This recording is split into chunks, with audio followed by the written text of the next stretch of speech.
So 2011, after the big earthquake in Japan, I started building custom lightsabers. Um, it was geeky, but it was fun, and it took my mind off things.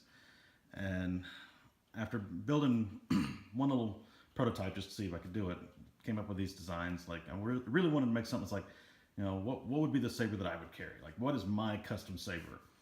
And this is the result of the designs I came up with. Started working on it, like I said, 2011. Um, moved back to America 2012. Kept working on it, and kind of ran into some difficulties about mid 2012. Like I finally finished up the wiring, finally finished up the metal work. Uh, Time came to just flip the switch on it. Did so. Boom, fired up.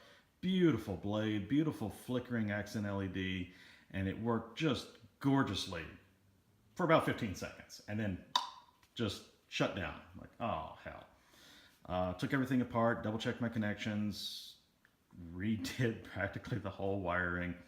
I couldn't get a response out of it. So I put it away before throwing it through a window. Came back to it every 6 months, tinkered with it, couldn't get it going. About early 2016, finally made up my mind. I'm like, I put over a year's worth of work into this. If I don't do something, it's just going to sit on the shelf and, never get finished. So reached out to one of the more prominent sabersmiths in the lightsaber community, LDM,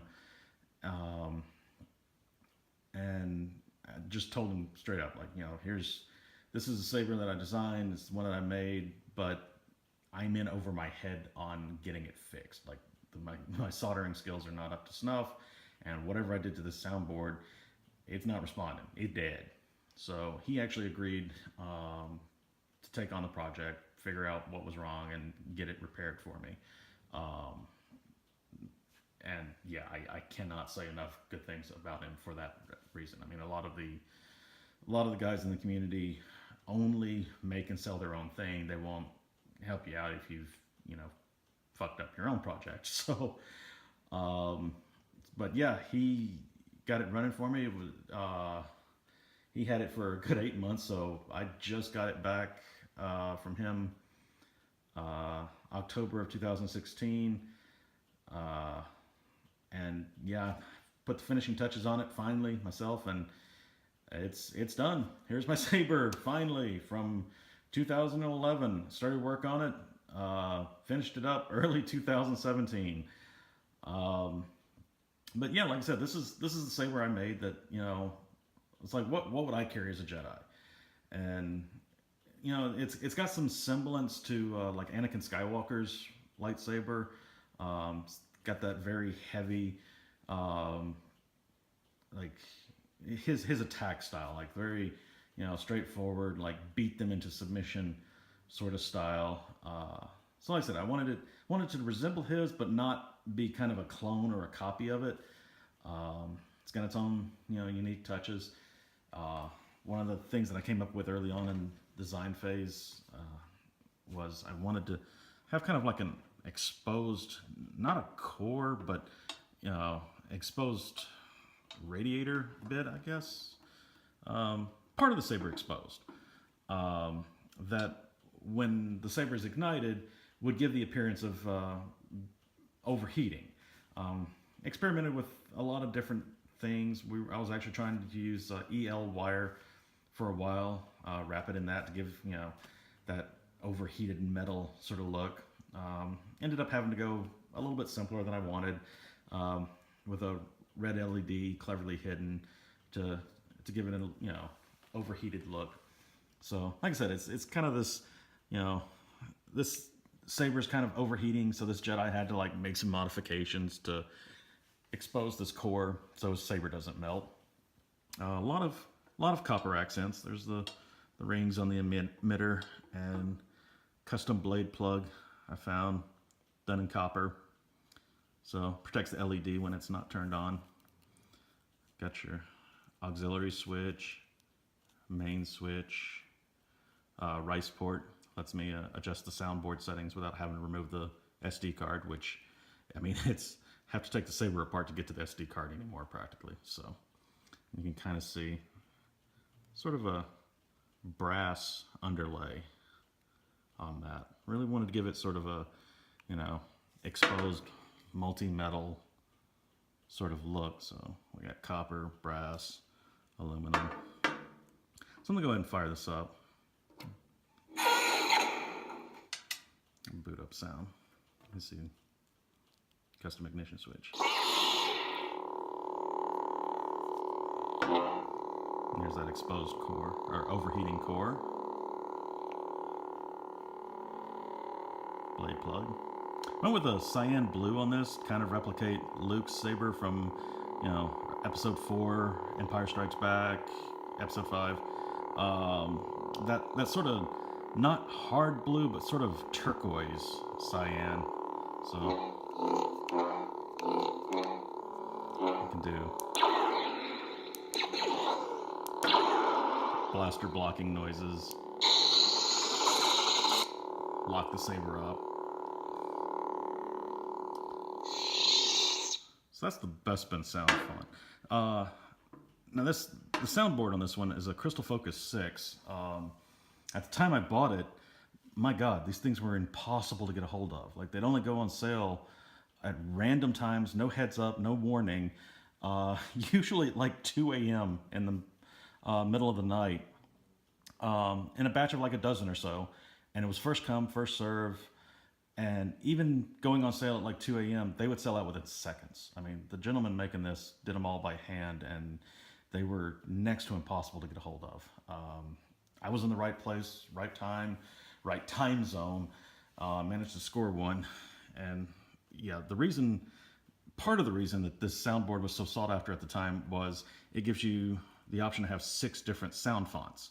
Like I said, that was Bespin.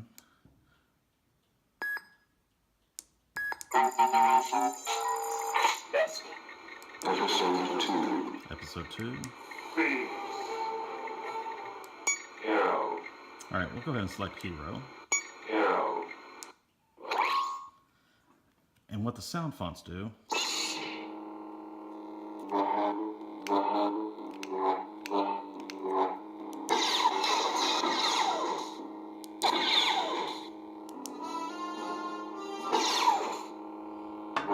so it just gives it a wholly different sound. Like, lets you, you know, just kind of change the personality of the saber. So you can have it more original trilogy, more prequel trilogy, maybe more video game. There's sound fonts to make it sound more sinister. So, you know, if you've got a red LED, it can be like Darth Maul or Darth Vader's. And yeah, the Focus gives you 6 sound fonts, and then I'm sorry, I'm too geeky. I love this as well. Hero. Nova Valkyrie.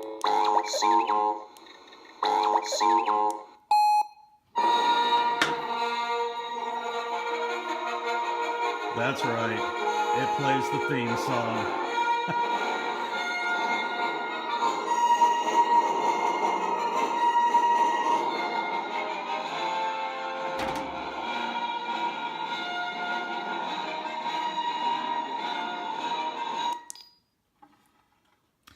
Actually, it's a music player, so I could have it play Taylor Swift if I wanted. I probably will at some point, just to piss people off. Anyway, so yeah, this is my saber. I'll go ahead and pop in a couple of blades here and show you what it looks like illuminated. So I've got 3 different blades for this particular saber that, depending on the mood I'm in, what I'm going for, the vibe, can change the feel of the saber, like what it looks like. Now this first one is a Vader's Vault dual diffused, and you can see it's very standard, very uniform blue, very prequel trilogy shape to it. Very simple. Flash on flash for hitting things, blast for blocking.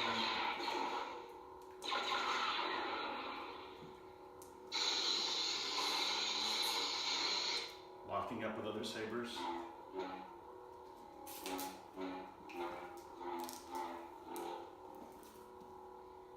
kind of my go-to for this one. This is how I envision this saber. Now this next one, I'm not sure how well it's going to show up on film, but this is what's called a Corbin blade. And I don't know how well it shows up, but if you were here with me looking at it, it's incredibly bright at the base and then seems to almost taper as it gets dimmer towards the end. And more importantly, I'm going to try to show this off. I don't know if the camera's going to get it or not. There's a very thin, bright core running the full length of the blade. So what it does is it gives it that original trilogy, like original Star Wars look. I mean, to me, this looks exactly like Obi-Wan Kenobi's saber from Star Wars, New Hope. Blaster blocking and lock up, very prominent with this blade, as with the Clash.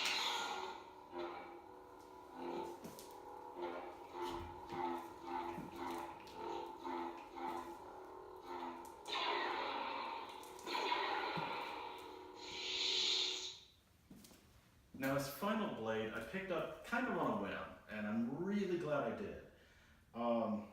About a year ago, I guess, some of the big sabersmiths in the lightsaber community discovered this particular kind of acrylic that when you see it in daylight or in a lit room, it looks like a neon green tube, and you think, you know, God, that's not going to make realistic looking lightsaber at all. That looks like a kid's toy. But the thing about this acrylic is that it's a neon green that reacts to blue wavelengths of light. So, strangely enough, if you have a blue lightsaber, it'll make an incredibly bright green, like much brighter than your blue will. See, I know the camera does not do this justice, so kind of look at the garage, look around me. This thing is lighting up my garage. Like, I could do work in here. This is incredible. Just unbelievably bright. Kind of has a Yoda's lightsaber sort of shade of green to it.